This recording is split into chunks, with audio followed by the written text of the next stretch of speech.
Greetings to all. This is Vaibhav Agrawal from Raksha Nirveda, and today we are delighted to have Lieutenant Colonel Satish Vaidya, who hails from the 10 Para Commandos.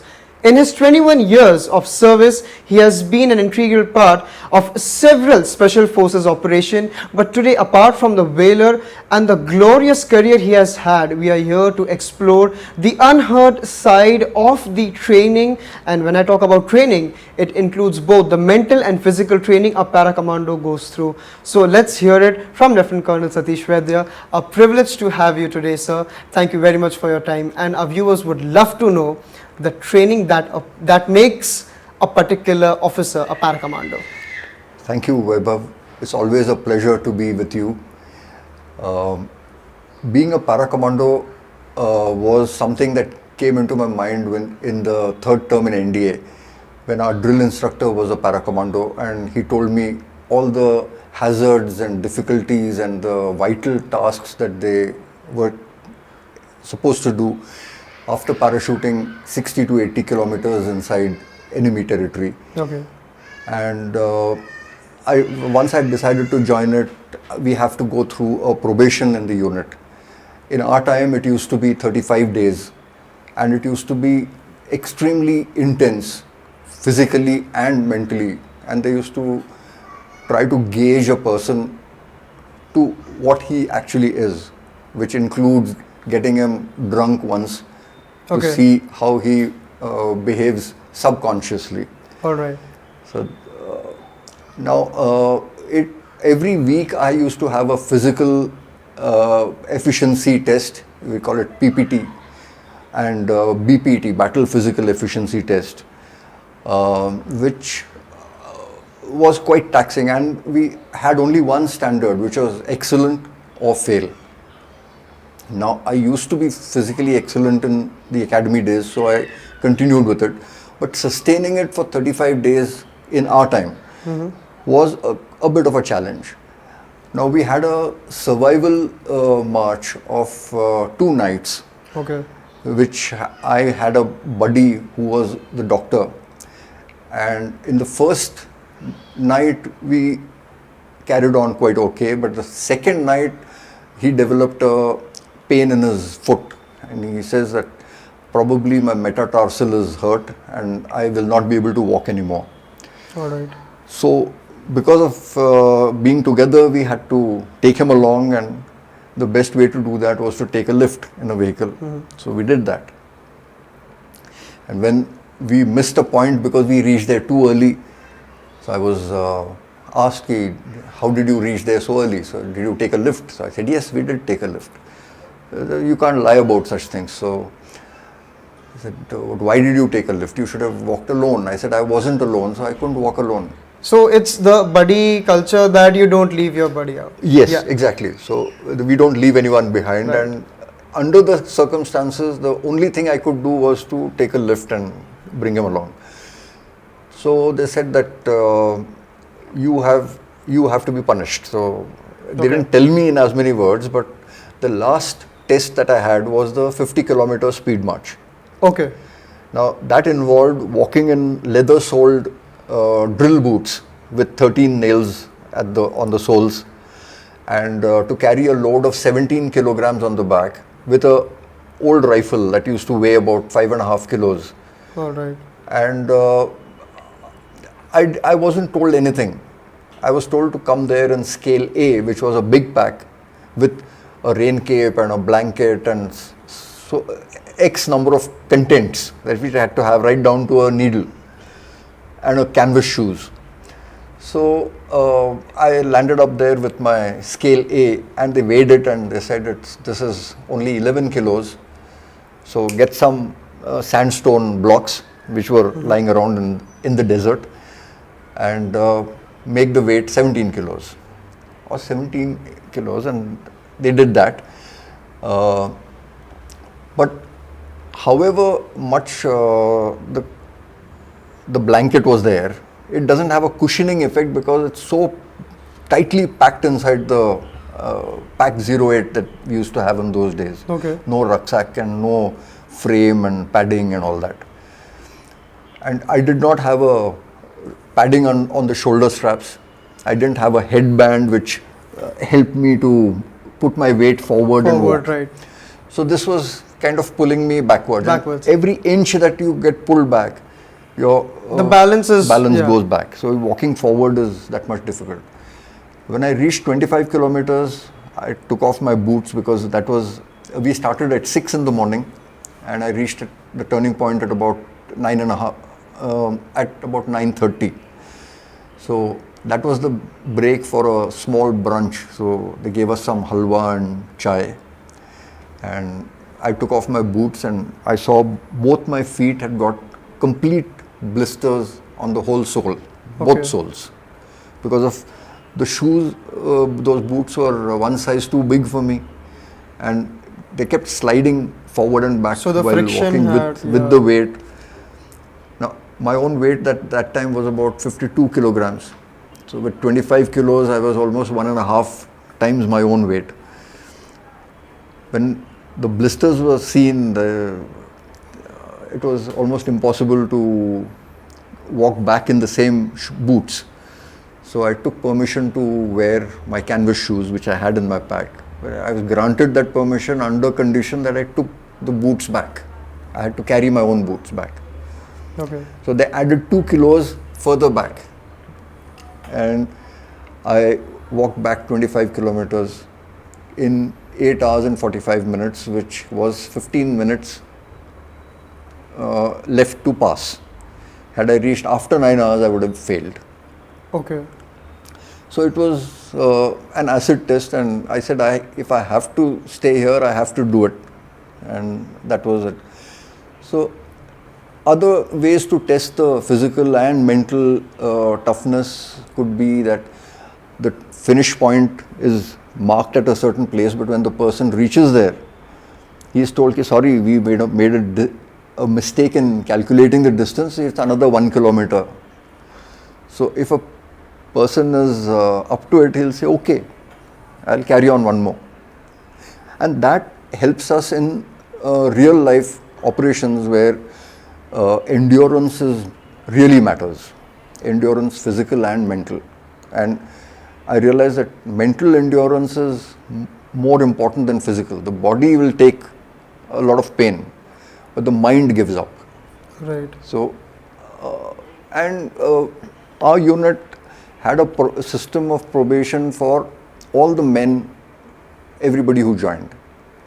So it became a kind of an atmosphere where we carried on.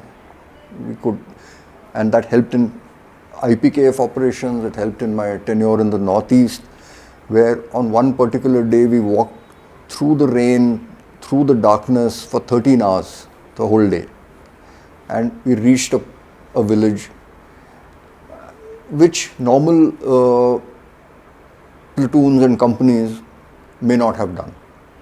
I'm not trying to boast about it, but I've seen other people working. I think you could leave this out, cut it out. Okay, so that's it. Physical and mental toughness matters. How is the mind trained, in layman's term I'm asking, how is the mind trained to go to that one extra mile, and how do you apply the implication of such I would say rigorous training in battlefield during your special forces operations, because these are very distinct from the other operations which are in general carried out. So how would you put that?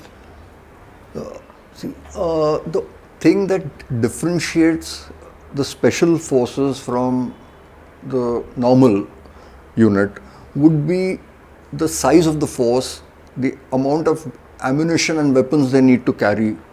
So it makes it a cut above the rest. And actually speaking, a special forces operation might involve, technically a lot of gadgets and information intelligence and helicopters and stuff like that. But a normal operation to be done with a mindset of a special forces unit gives it that much chances of survival, that better chance of survival. A thing that comes to my mind is when we were in the Northeast, we had to reach a village called Katang because a group, and I was with only a platoon of about 25 men, exactly 25 men, including me. So we had to reach the village in a given time frame. And like I said, the first day that we walked was 13 hours. The second day, we reached at about 9:30 in the night. And in the northeast, that 9:30 would have been equivalent to about 11 o'clock here. Right. Because the sun sets Sun that sets much early, earlier. yeah. So we were absolutely tired, and we were literally going in circles because the track led that way, and we had no GPS. We were measuring distance with steps that we took.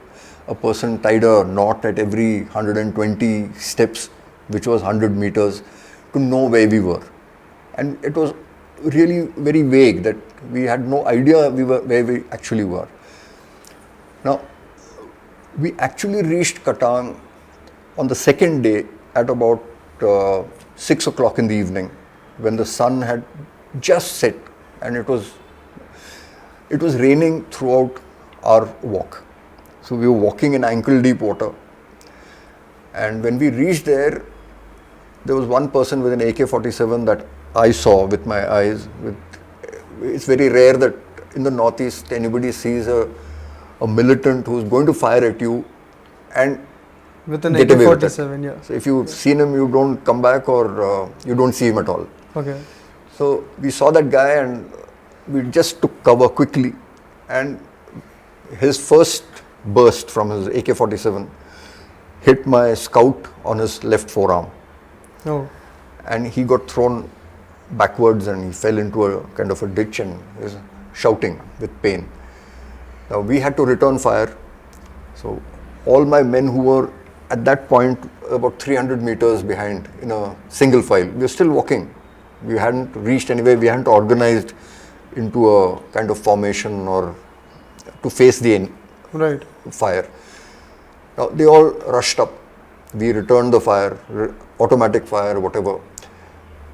After a short gap, and the small cartridge that you see of the grenade fired from under barrel of a rifle was fired at us. So we collected those fired cases later on. Now, we returned fire, and these people who had fired at us had probably run down, because after fire stopped from the village, there was firing about 500 to 800 meters downhill on the other side of the hill. Villages are always on top of a hill in Nagaland, Manipur.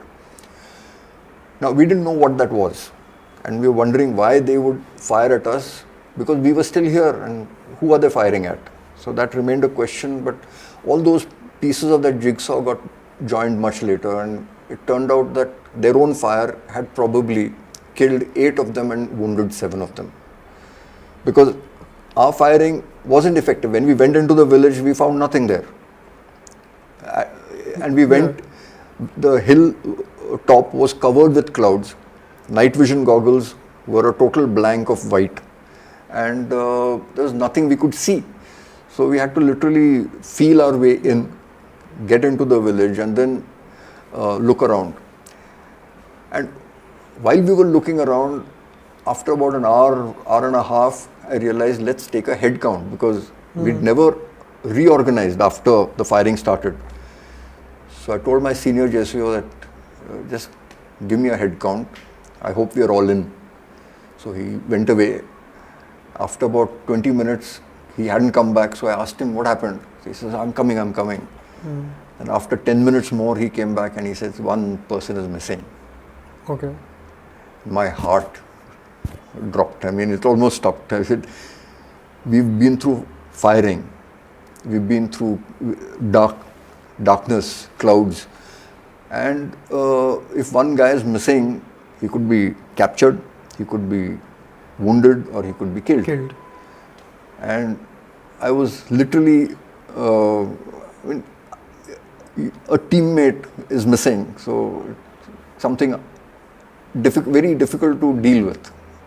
I found it difficult. But this guy had, we found him 36 hours later. And it's a long story, but those 36 hours were terrible for me. I had one wounded guy who had to be evacuated, so we called for a helicopter. And how we landed the helicopter and all was again Different story. a very different story, very difficult to believe. Okay. And that's how it did happen. But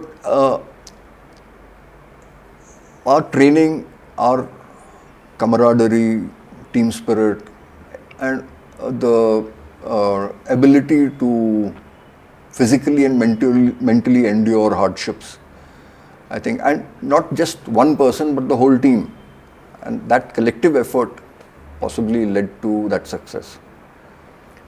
During the time of conflicts or during any operation, I would say, what is the primary mindset or thought process that you have? No, when the bullets start flying, the only thing on the mind is how to deal with the situation. Everything is moving at maybe 10 times the speed that it normally does. Like when the firing started for me in Katang, we were totally exposed from the left and from the back. Now, I knew that their strength was 150 and that's about 6 times our strength.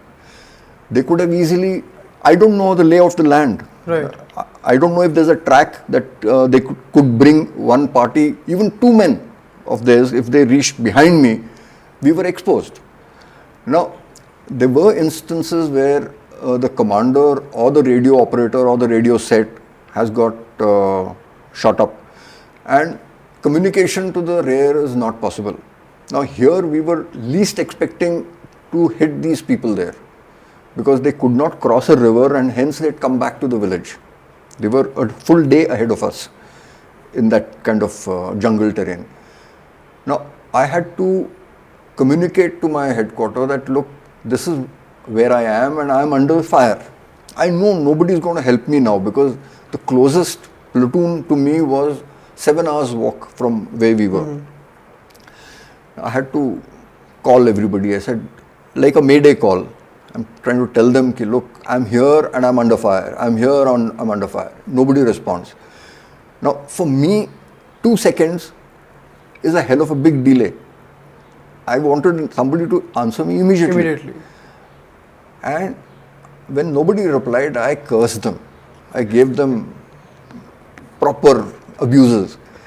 I said, you have been yapping around on the radio set the whole day and now where are you? And then I got a feeble reply that yes, we've heard you and okay.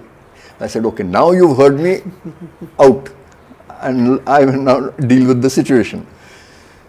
So then we went around and then since it was already sunset, after sunset and clouds, the visibility dropped to 0 and then we had to deal with the situation. So in combat, there are no emotions and no memories and all those things that they show in the movies. Nothing like that happens. You have to deal with your wounded guy. You have to look at where the fire is coming from, where sound of fire coming from the left. Like how we say no time to bleed. No. Yeah. That's it. Yeah. So when we talk about emotions, it's certainly like, at that particular situation, we are all thinking about how to get out of it and also how to help our party come out of it. But on the contrary, families of these serving officers, they are all, so yeah, the emotions and how do they deal with this absolutely, because here you don't have time to think about family, about any of the emotions or about even yourself, I must say. But back there at your homes, there are your families who are all emotionally attached. So how do you deal with it and how do they support? Because without support, it's really, I don't think so it's possible for serving officer to. No, I actually would say it's hats off to the families who, they are actually braver than us. They know that we are in danger and they can do nothing about it. But at such times, I have my personal experience was that uh, did not have any problems imposed upon me, and my wife and family understood that I was out on field duty, and they just faced it. And the army is also organized to look after families who are separated at such times.